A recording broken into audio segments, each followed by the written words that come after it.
Firstly, I think it's a super cool thing and should be connected with positivity. And it is a great adventure to combine typeface. And no one should be afraid of it. And everyone should go for it and use 5 different typefaces. I don't care. If they look interesting together, that's great. But I feel like people who want to do the right thing, but then pick 2 typefaces that are too close to each other, then you just see like, this is not far away to make a really good contrast. It's also not similar enough so that you don't notice it anymore. I think these are the problematic cases.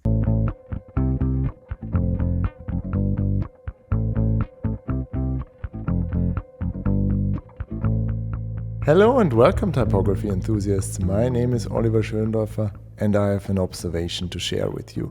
I have the feeling that we as humans always need some sort of system to sort the complex and make it more bearable maybe. And this is also the same with typefaces. When there are so many options and fonts to choose from, you kind of need something to make up your mind. The thing is, with classic categorizations or classifications of typefaces, it's always a bit hard. They're rooted way back in history, they're a bit cumbersome and dusty, and they are little practical, as I can say from my practice as a designer. On the other hand, when there are categorizations like in a very broad sense, like on Google fonts, where you have sans serif and display, they still leave you with too many options to choose from, which is also a problem because it takes you forever to check all those typefaces. This is where the work of my guest today, Indra Kupferschmid, comes into play. She's a professor on typography and she shows you a way how to structure and categorize typefaces in a different way. I'll call it the font matrix, and I've encountered it several times, but I never really took the time to fully understand it. Recently, I dug into it very thoroughly because I prepared for a workshop, and then it finally opened my eyes. It was like some kind of typographic revelation. Even after 15 years of doing typography, it taught me how to see things differently. And to be honest, it's a complex thing though. It's not that easy to understand, and I'll make another video that will cover it in more detail with some more examples. But it really pays off to think about it because it helps you to see typefaces differently, but also to pair typefaces in a new way. Which also brings me to today's sponsor. It's Pimp My Type. I'm currently preparing an online course about pairing typefaces like a pro. So many designers write to me that they struggle with combining typefaces. It takes them forever and they are never really satisfied with the results. If you feel the same, I prepared an online course about how you can be faster and more confident with this.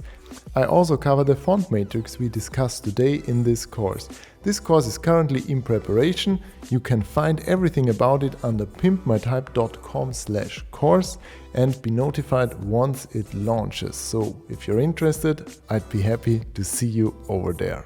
But now back to Indra. It was a fun conversation, and besides all the type classification stuff, Indra also shares how calligraphy taught her why letter forms change when using different writing tools, how her students don't really are intimidated by combining typefaces, and why popular typefaces like San Francisco or Roboto or Inter work that well and will stick around for some years still. You can listen to this episode as a podcast as well. If you already do, go to pimpmytype.com/talk02 to see some graphics that will explain the font matrix a bit better, since this is very visual. And in the video I edited it, so you can see it there as well. So this was a lot of rambling today, wasn't it? But without further ado, I'm happy to introduce you now to today's guest, Indra Kupferschmid. Hi Indra, welcome to Pimp My Type. I'm so excited and I'm so happy that you're here on the show sharing your typographic knowledge with us. Before we dive into it, I just want to introduce you shortly. Indra is a professor at the University of Arts in Saar. for typography. She's an author, and I follow her and her work for 15 years, I guess, now. And I'm excited that we finally have this opportunity to talk about some nerding typographic stuff today. Hi, Indra. Hello. Thanks for having me. Sure. It's the weird situation where I talk in English, you talk in English, since we both could talk in German. None of us speak English really well. Whatever. It's like, yeah. Yeah, it's like an act or something. But to make our niche topic more approachable for anybody on this planet. So just to get us started, what would you say is the favorite typographic mistake? Or let's say one typographic mistake you see all the time that drives you crazy or would be easily fixed? Oh yeah, I have those, and especially one that got larger and larger in recent years, but it's specific to German users, which is really weird. So talking about German mistakes in English is just adding to the curiosity of the situation. But I think it started around like the Creative Cloud subscription software updates, where I always see the flipped apostrophes so that they look like a 6 instead of a 9. Because when a German types something and has not set the language to German, the machine or like the software thinks this is an opening English single quote and is always inserting a 6. And yeah, most of the users, they think they're doing something good because they don't use the straight apostrophe like the primes. No, it's not really primes, but the straight apostrophe. So this is something that drives me crazy, or which is also specific to Germans, is the use of the accent aigu, is it? Or is it grave? Like the French accent instead of an apostrophe. Yeah, we see this all the time. Because it's on the keyboard above the numerals, I think 8 or 9 or something. Although the correct apostrophe is also on the keyboard, but I don't know why this other one up there is so prominent that everyone is using the accent. And that's also really hard because you have to press it twice to get it.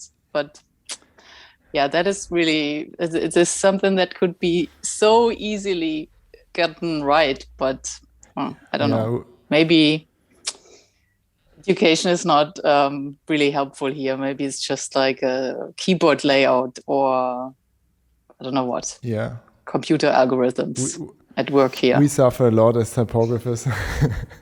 So, well, but there are also bigger problems, of course, we have to tell us. Sure.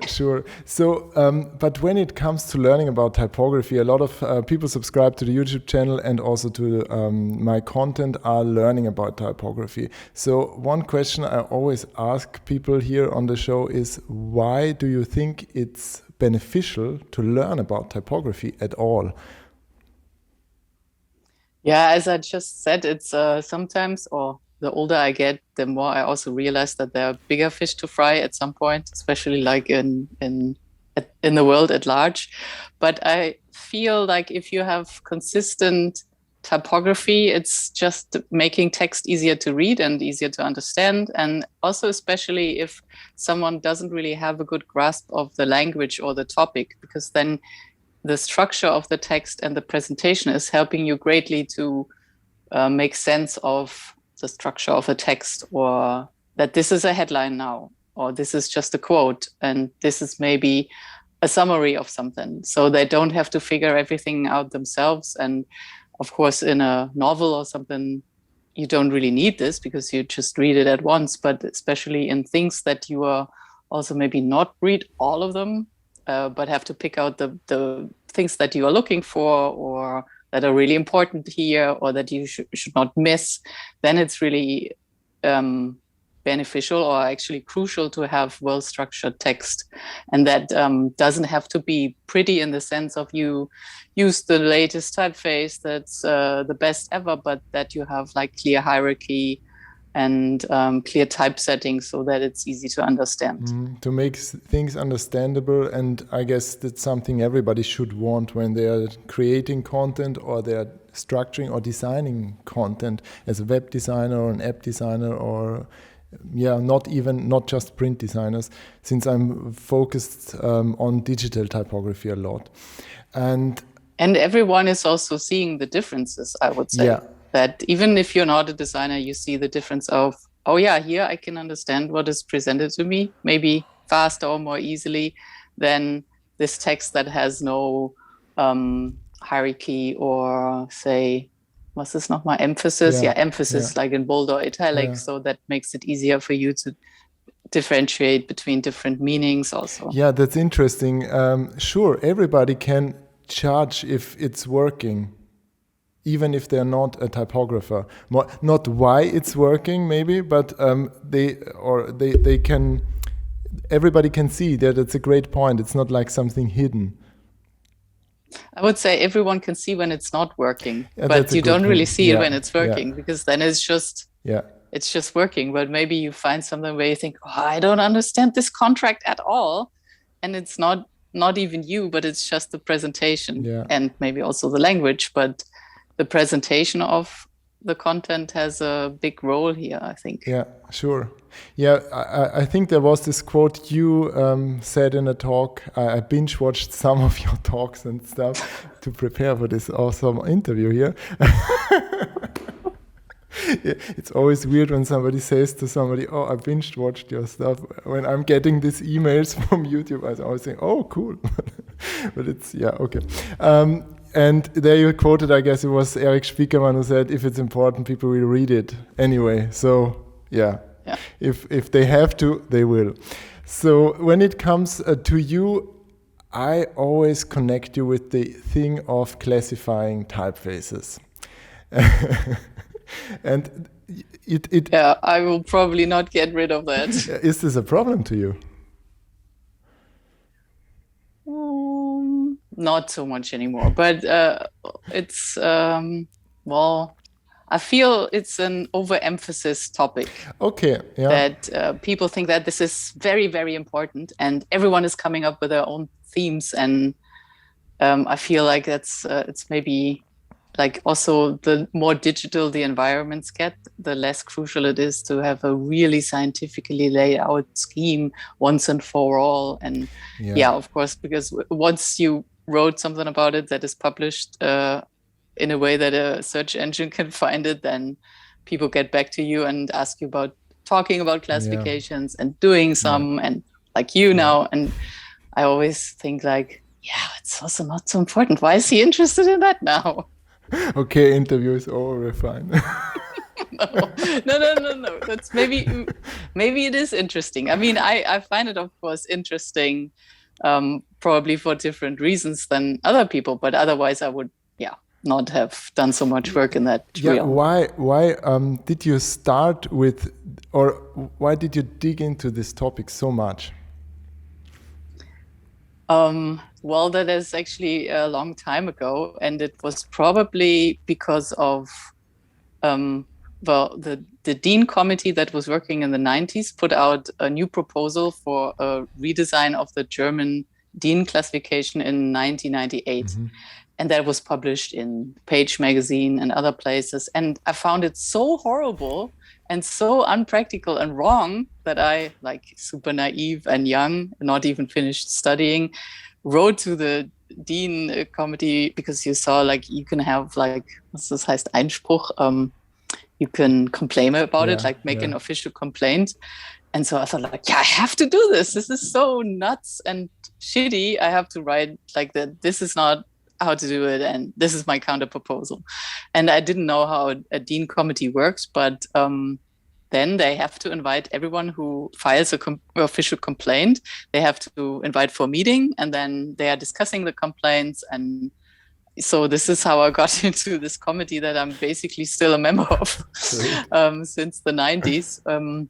But I think before that I even cared about sorting typefaces or differentiating typefaces was because I was just interested in typefaces and mostly made a sport out of recognizing typefaces on the street or something, like on a poster and this. And then you have to remember what are the features that you should look for if you identify typeface. So if you wasn't the internet and mobile phones like smartphones, so I walk by a poster and I have to remember, oh, this is this typeface looks this and this, and then at home I would look it up in a catalog or something. Oh, okay. So maybe this is where you speed learn what parts to pay attention to, and then what also differentiates the typeface, and then you get into how that changes the atmosphere, and then I was hooked. Yeah, that's a good point. Changing the atmosphere. I also went through this process. I got, what was it, Schrifterkennen or something, this book. Schrifterkennen, recognizing typefaces in English. So something that I bought when I was at design school, and there it also uses this, I think, the Vox ETAPI classification system, or sort of very historic approach on this. And they also differentiate a lot between the serif typefaces and so on. And I always found it a bit cumbersome and also a bit not very practical.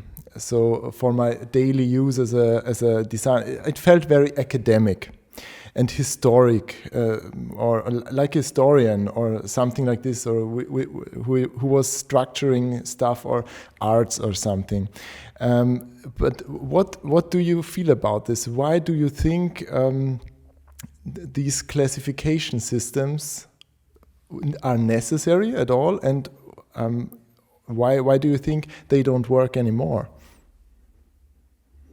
Well, that one was also, this was the old Dean classification that is still in place, because the proposal from 98 didn't go through. Oh, okay. And because of too many complaints. No, but that was actually a little bit adapted already. That, if you remember, there were subgroups for the sans serifs, for instance, proposed at least displayed.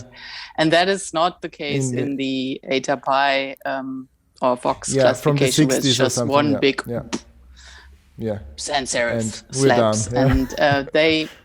Yeah, exactly. They added something for all of the English listeners. They added a descriptor from the serifs category, like Renaissance and character, sans serif with a Renaissance character, or sans serif with a classicist character, and that. So that was already a good adoption. But that also brings us to the central question: is for who is this classification or this sorting scheme supposed to be? And I think this was a good teaching tool for, like, Wilberg did this with students at his class, Hans-Peter Wilberg was a professor in Mainz, and this book was a project originally from a graduate student from him, or like as a final project years ago, and then the one that you read was probably the adaptation with two other students. So I think this way is a good way to teach type history, and also a little bit connected to art history, of course, as the German Dean classification is anyway, with the terms Renaissance, classicism, and stuff like this. And then you have, maybe, as you also said, the need of a historian who wants to have it like really linear, like from the historical perspective. Then you maybe have the need of the type manufacturer who wants to sort their product catalog, or previously the need of the printer who has to put it on shelves and stuff, so it can only have one place, and where do I find my typeface in my print shop? And then, of course, there's the need of the type users who want to choose a typeface or use it, or like find a typeface in this whole collection of boxes. And they all have a little bit of a different approach. And basically you could also say some of them put the stuff in the boxes, and others want to get the stuff out of the boxes again. And that is, of course, a little bit different how you do that. But also then, is this a beginning user or even not even a designer, but just wants to pick a typeface for their wedding invitation?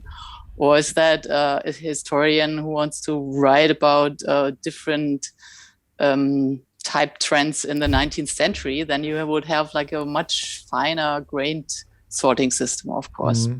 So that is probably also why there cannot be one, because all of the needs and prerogatives are so different for all these groups that if you just have one, it's just a big compromise that makes no one really happy and never really works.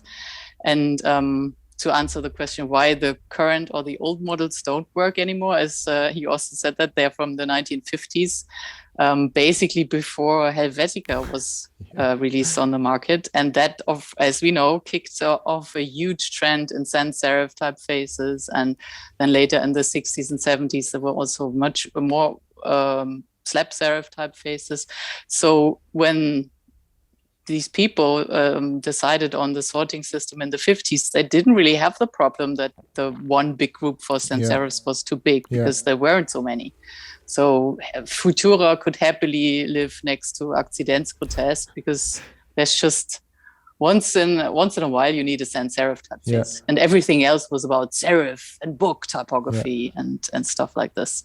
So if you think about it this way, you cannot really blame them so much that they invented this not really workable system back then.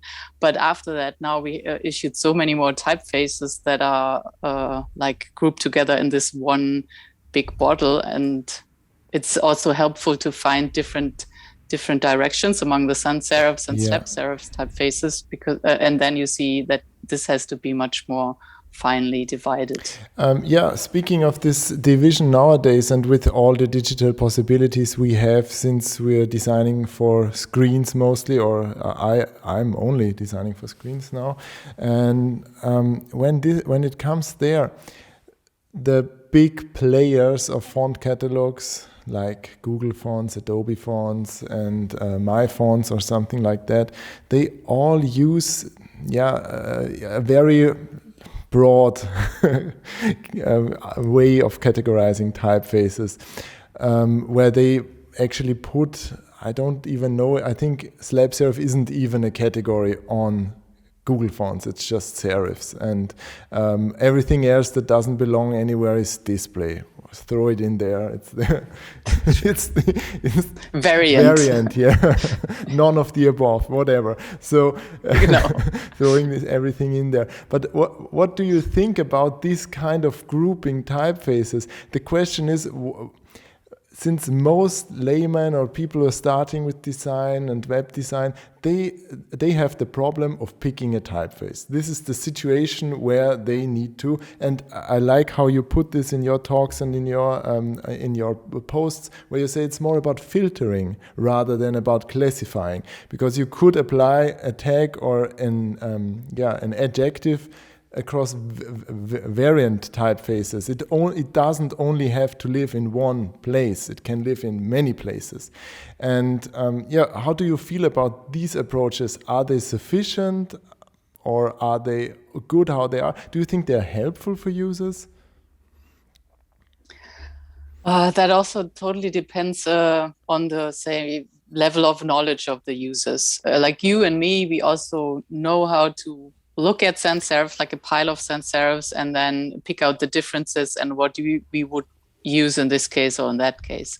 But I mean, these broad categories is what is obvious to see even without much knowledge. So someone like, I don't know, your neighbor could see like, oh, this is a serif typeface and this is a sans. And if they're coming with this level, there's almost nothing really what they would use, like they could think of typing in a filtering system or what tags to click or something like this.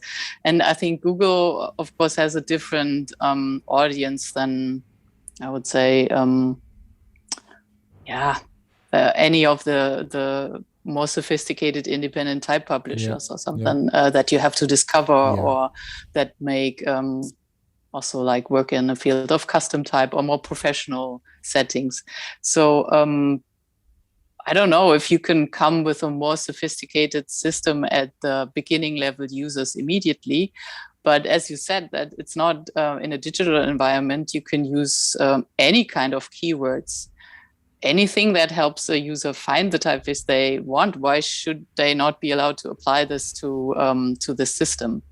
I mean, that can also be misused a bit because marketing gets into the game, and you put all kinds of keywords next to a typeface just so that it comes up in search and gets in front of the eyes of the users, potential users. But I mean, if certain typefaces are often used in wedding invitations, I cannot blame my fonts for applying the tag wedding to these kind of script typefaces, because that is what your neighbor is maybe finding this typeface by. But as you also say, in digital design, sometimes sans serif is basically the standard that everyone is looking for anyway.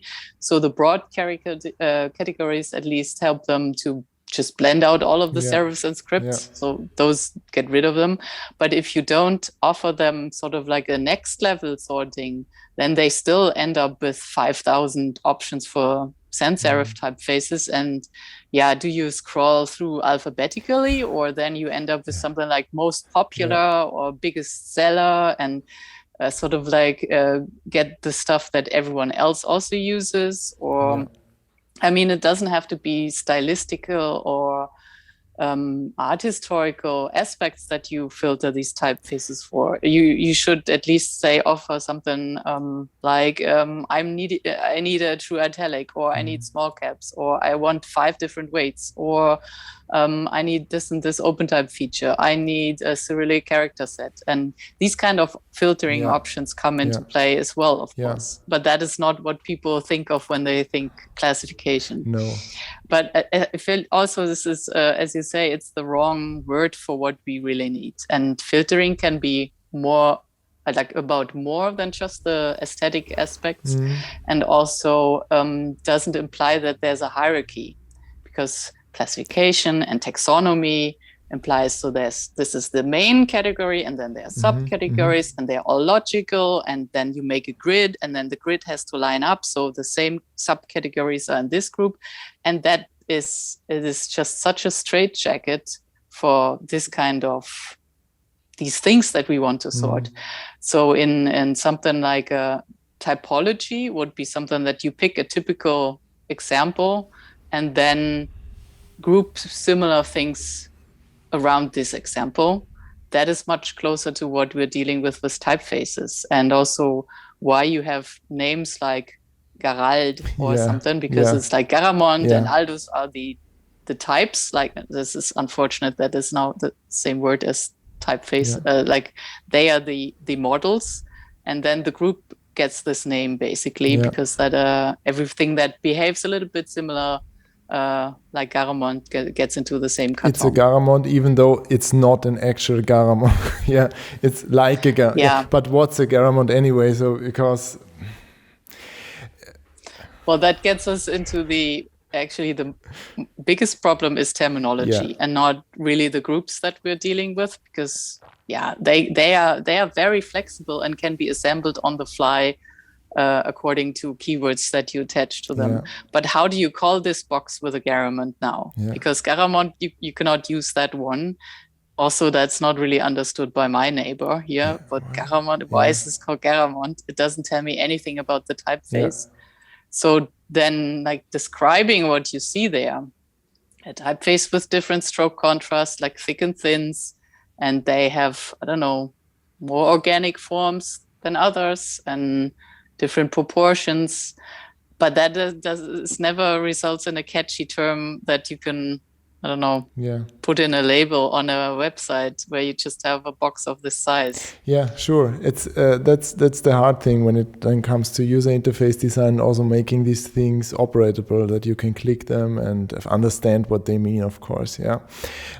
Which brings us a bit to your, let's say, filtering now, from now on, filtering matrix, or something you kind of developed back then, or continued to develop for typefaces, that I really, really appreciate, because it made things easier for me, or at least it makes things easier to see or to distinguish or to add some adjectives to it. Maybe you could just briefly describe the kind of filtering metrics you came up with. That's a little hard without visuals, because that would require almost no explanations. But that is highly influenced from me learning to write with different calligraphic tools. When I learned writing in the sense of calligraphic writing and type design in the Netherlands, not in The Hague at the school, but how Frits Meyers taught me this is highly influenced by Gerrit Noordzij, of course. And so if you learn to write with a broad nib pen and then try to write with a pointed nib, where you put pressure on the nib to produce the thick strokes, then it was so clear that I this is where these forms come from. And this is why these kind of letters look different with this vertical emphasis and the straight axis, like contrast axis, if you want to call it that way. And the other one is more diagonal and has a different contrast that it produces. And also Gerrit Noordzij, I didn't know this back then, wrote about this underlying principle in the 70s and 80s. But then I thought why are we not picking up that idea of his and use this as the basis also to describe sans serif and slab serif typefaces, or any Latin. We have to, of course, also say this is mostly connected to the Latin script, or maybe also Greek and Cyrillic work this way a little bit. Because that is also, these principles can also be seen regardless of if it's a sans serif typeface, if it has thick serifs or no serifs, or if it's thin or bold, and gets us a little bit out of this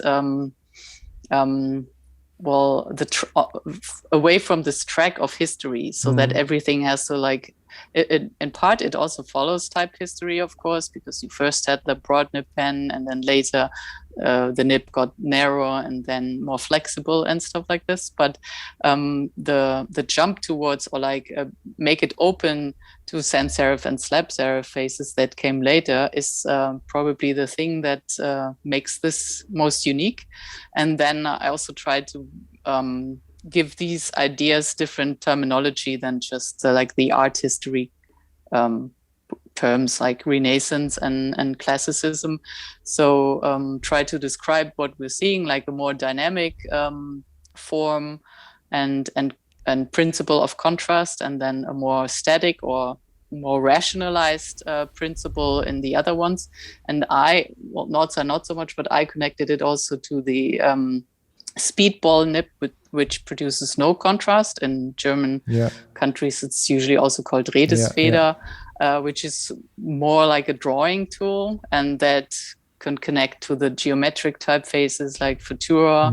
And then you have three basic principles that work differently and are also a little bit attached to the atmosphere that they're producing, coming from the underlying principle, like a little bit more strict and regular and stiff, and the other more organic and open and maybe approachable.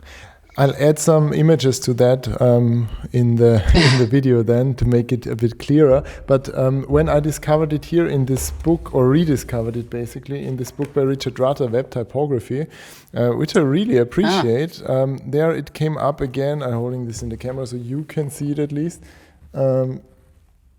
There it says. Cool. I think I only have the ebook version of the book. I even have it. I even got it signed by Richard because he was in Vienna giving a talk at the very cool. Typographische Gesellschaft, and there I used this occasion, like all the other fans. I guess nobody's famous as a typographer. So, but what I found very interesting is that it kind of, I think it's a good system for people to start seeing things. And typography or design or something like this is more not just learning how to do it, but also more or less learning how to see it, like any art or craft or whatever. You start to shift your attention towards some features or some things. And what I like, you have 3 columns in there, and the one, as you already described, it was the dynamic column, where you would put a typeface like Garamond, for example.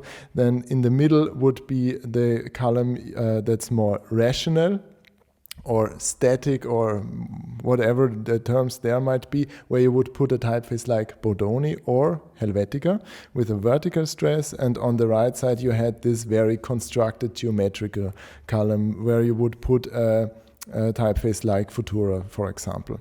And what I found very interesting about this is the way of the different layers or levels you described, which then said, okay, we have the skeleton, the shape of the letters basically, then we add some flesh on there, which is the contrast then, and the contrast will be different depending on the writing tools or whatever, if it's angled or if it's a straight line.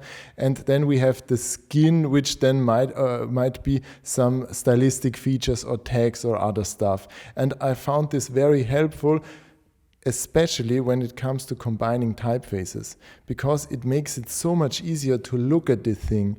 And I always get asked about this, or this is the most requested topic on Pimp My Type and stuff, is how can I learn to better combine typefaces? And you're a teacher on typography. So in your experience, and seeing your students and other people in workshops maybe and stuff, what do you think is so challenging for these beginners or for designers at all? I think this changed also a little bit, that I don't get these questions at all anymore from my students, because maybe this is something that also previous textbooks always preach, that you should never combine more than 3 typefaces. You have to be careful how to combine typefaces. It is hard to combine typefaces, blah, blah, blah. And I think everyone who, I don't know, grew up or was educated 10, 20 years ago were like, oh God, I'm probably making this wrong. I better not combine anything, or I just use like this matching serif and sans here to be on the safe side. And just like my most recent students, they are like, whatever comes here and combine, and sort of like they are naive and free from rules, or were never really exposed to some, maybe, I don't know. Or it's also, of course, well, firstly, I think it's a super cool thing and should be connected with positivity. And it is a great adventure to combine typeface. And no one should be afraid of it. And everyone should go for it and use 5 different typefaces. I don't care. If they look interesting together, that's great.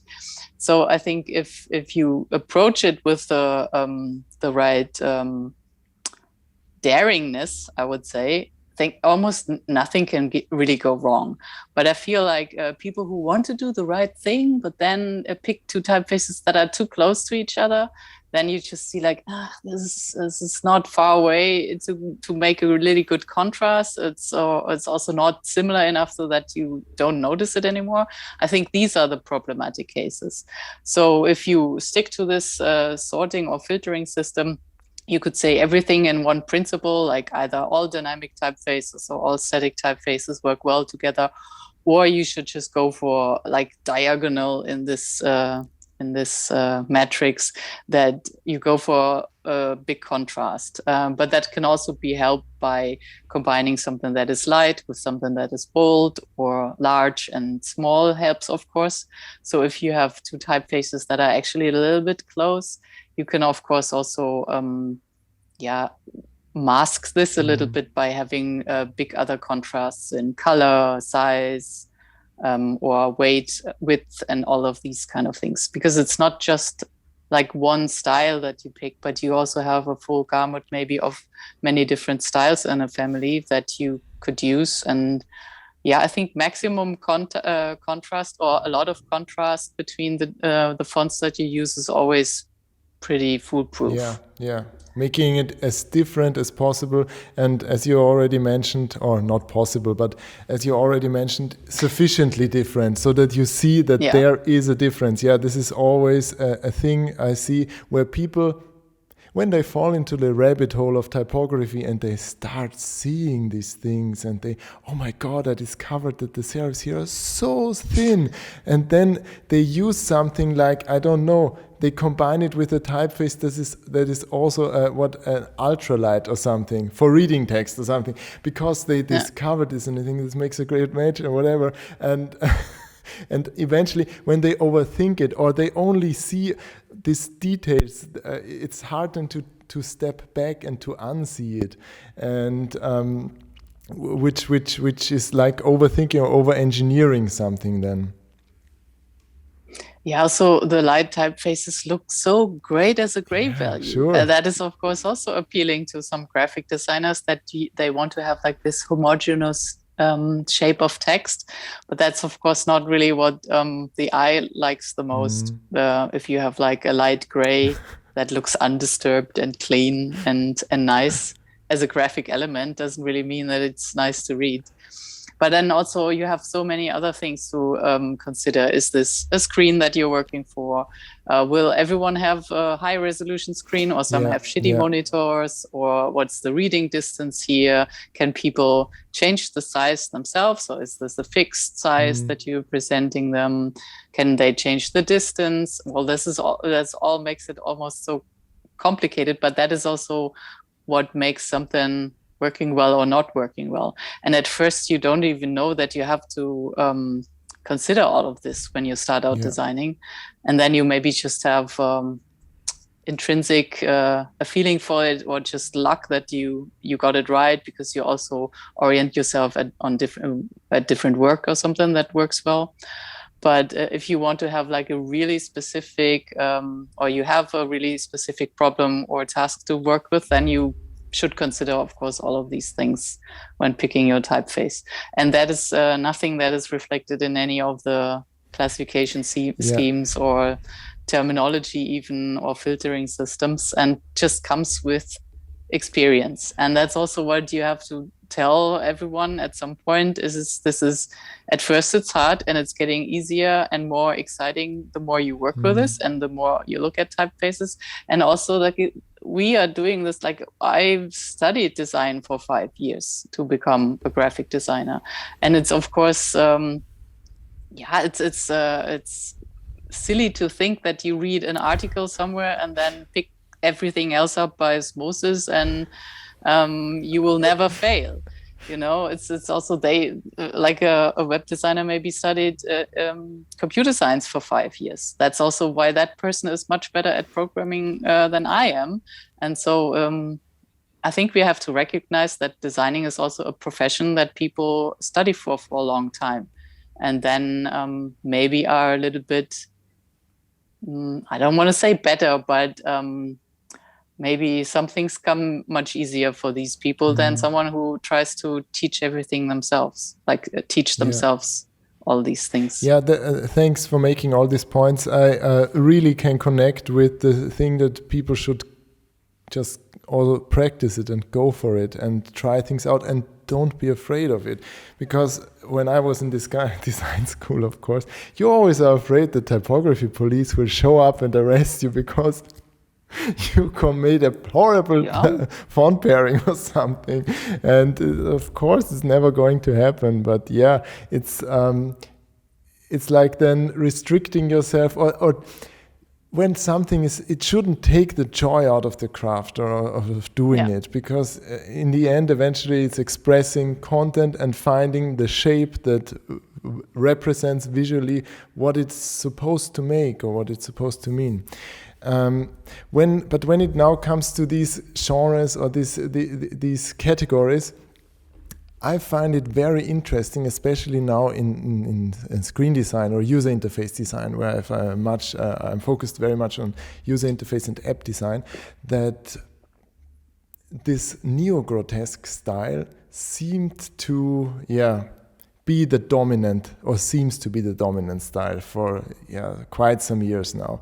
Before that, it's not like that neo-grotesque meaning Helvetica or Roboto, Helvetica, Inter, San Francisco, they're all more or less these neo-grotesque styles. Before that, we at least had Lucida Sans, which was on this more dynamic side then for macOS. But why do you think this style prevails so much? Is it superior? Is it... Why all this? No, I think this is just trends and tastes that change over time.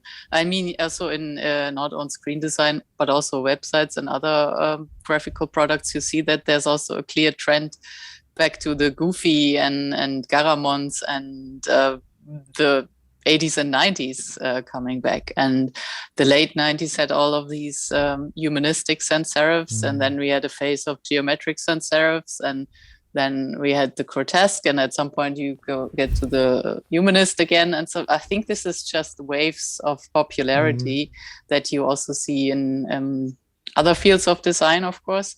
Although I think we're also in a very eclectic phase, like late fin de siècle, where everything goes and everyone gets out all of the display type, that you see future fonts being highly influential, that everyone is getting away with the crazy stuff and people are buying it. Okay, I should design more crazy stuff too.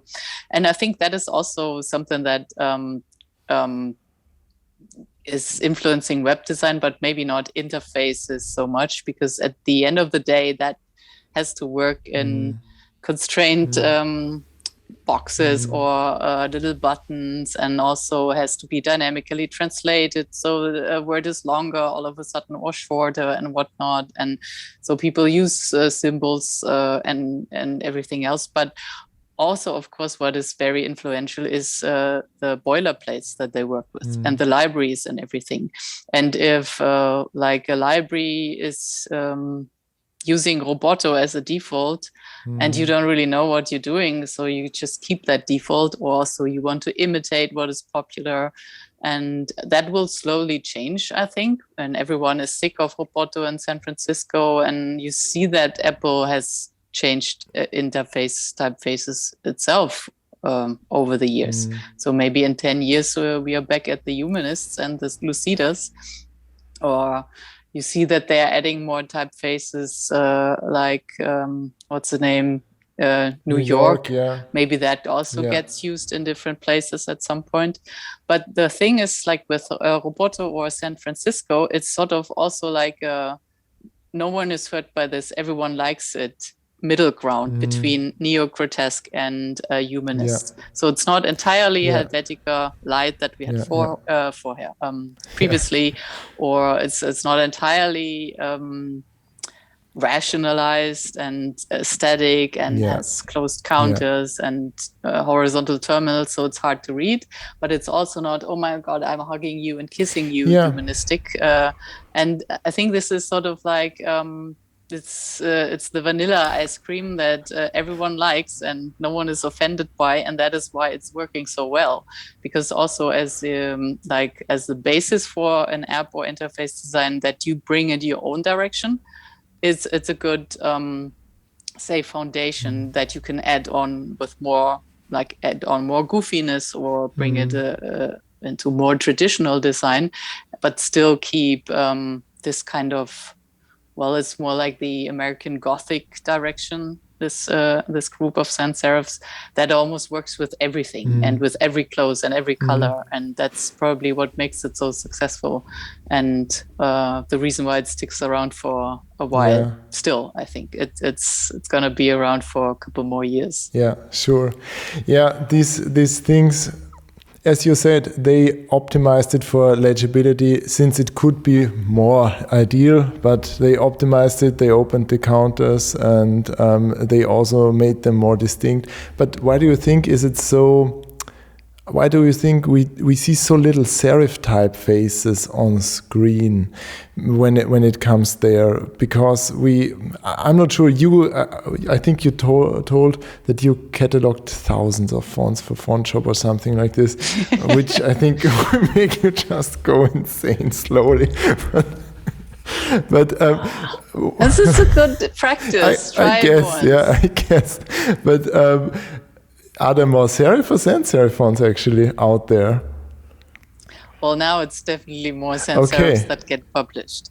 I mean, historically, if you go back in time to not just digital type, I would say it was serifs for a long time, but then you also got at least in Germany, you got lots of black letter typefaces in between that are completely forgotten and irrelevant now. But that also shows you how quick something can be in style or out of style and out of use. But I think it's it's maybe still the myth that serif typefaces are not readable enough on screen. It's funny because in print we used to say that serif type is much more readable for books and everything else. But I think the thing that makes it problematic is just the stroke thickness or the stroke contrast. That if you have really thin parts and really thin serifs, then of course it depends on the size and the screen quality, if that is represented well with the pixels that you have.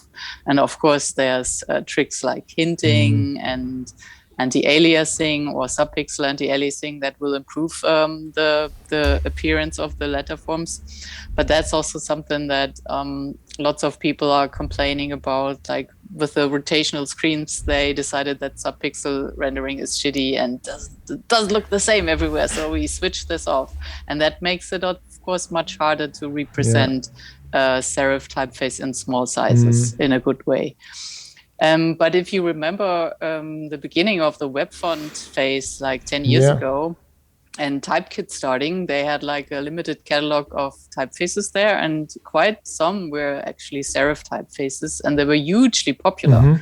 Like the whole trend of having Chaparral or FF Teaser and all of these a little bit beefier serif typefaces. Or Bookerly for the Kindle and all of this. That also proves that it's easy to read. But that again is just like sort of a trend from the 2010s, where you also had the skeuomorphic design more and the warm colors. And then we got into this more clean technical, and now it's pop color thing. You know, I think it's just fashion in graphic design that also gets typefaces in and out of use. But I feel like the 80s and 90s with that these kind of typefaces will come back, and we will see more serifs on the web again. Maybe not for user interface elements and menus, because this is the least daring that a typeface choice can be probably. But why not? If it's not a high contrast serif, and if it's large, it can also be a high contrast serif, because in a couple of years, everyone has a high resolution screen anyway. Definitely. And especially when it's on a phone, where we can assume that it's a high resolution screen nowadays, looking on this also with the updating cycluses. And what I also want... The problem... Continue. No, the problem is sometimes the typefaces also look too sharp on these screens. So you should use a regular weight at least, and not a lightweight. And sometimes I get asked what typeface did not profit from high resolution screens, and it's clearly always the answer is Times, because that looks super shitty on high res and was designed for being more smudged in print or have a coarse display. And bleeding into the fibers of the paper and making it a bit thicker then. So sure. It's you always see that typefaces are not applied in the situation where they should have been. But again, this also always depends on it. Okay, so to wrap this up a bit, when I listened to the interview on Type Radio with you, which is I think almost 10 years ago now, 2013 or something. That too. That too. I think one is almost 20 years old and one is almost 10 years old. Yeah. So then they have to do another one. Are they still doing it? Okay. Really, I think they still do it, but then it takes a year or two until it gets published on the internet, and I don't know, maybe victims of their own success, that it's getting also maybe harder to find people they have not interviewed. But the 10 years later rule is actually a good idea to revisit some of the things that you've said. Some studios went bust, or much more people or new people that get interested or like get interesting to interview. Sure. So, and there you said your wish was that you would see less photos and more type, because you wanted to see typefaces that should be used more expressive. So before that we talked about we can combine everything. Yeah. Did this wish come true after almost 10 years?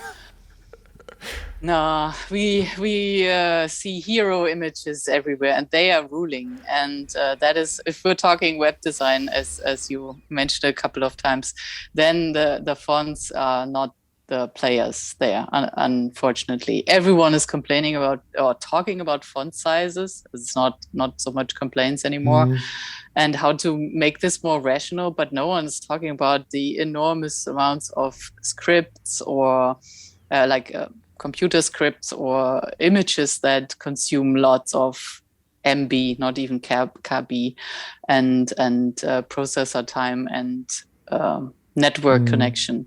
So I feel like the web could have profited from a lot more typography and much less illustration and images, but it's not what sells. I feel, or that's at least the people think that they need the big emotional photography or the poppy illustration with the flat drawing and that stuff to catch I don't want to say reader's eyes, but consumer's eyes, or the fleeting person looking at this. But you can use type to great effect. But I think that role was taken over by lettering. Yeah. And we saw that there's a huge trend, or was, maybe it's not growing anymore, but like custom made word marks or lettering for a phrase and something like this that works just like illustration and can catch your eye, and that's good enough for me. So I'm happy with letters in any form. Yeah, that's great. Yeah, I think so too. So final question, rapid round of questions: free fonts or paid fonts? I should pick. Yeah, what would you pick? What? Free fonts or paid fonts? Oh, or paid fonts, because that means that people are going into the business still. Good one, yeah. M dash or N dash? N dash, much more versatile. You can use it for so many things. Yeah, don't buy the M dashes. Yeah, that's because we are from the German history of that form. Well, it's just the Americans who like their M dashes. The British people use N dashes too. Yeah, it's much more versatile. Good point. So, and now Helvetica or Accidents Grotesque? That is hard. I was just explaining this yesterday. If you know so much about something, you cannot hate it anymore. So I would say Helvetica. Yeah.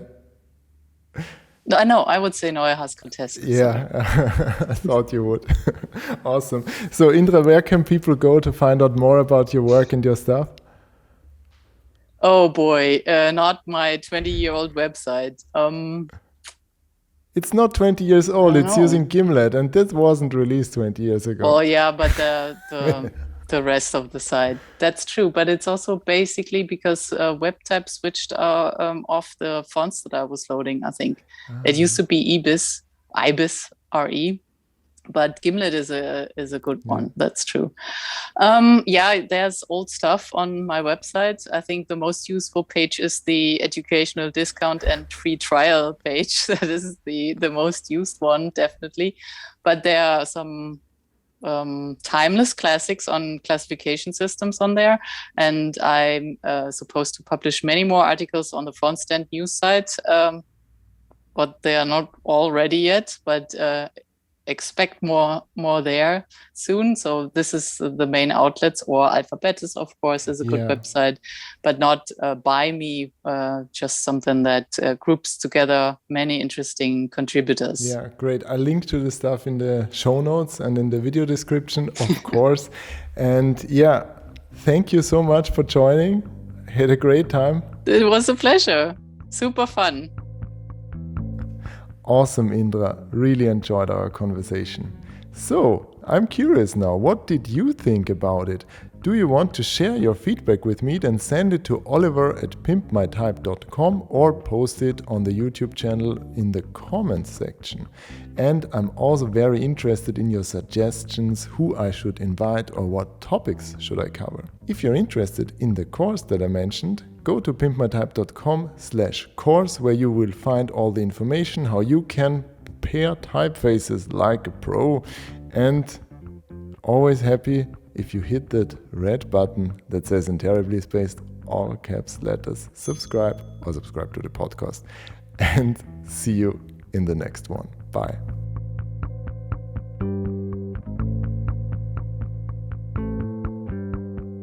Super fun. And see you in the next one. Bye. Okay, take care, Oliver. Yay. Ach so, stimmt. I was, of course, switching this off here. No, don't. Wir können schon wieder Deutsch.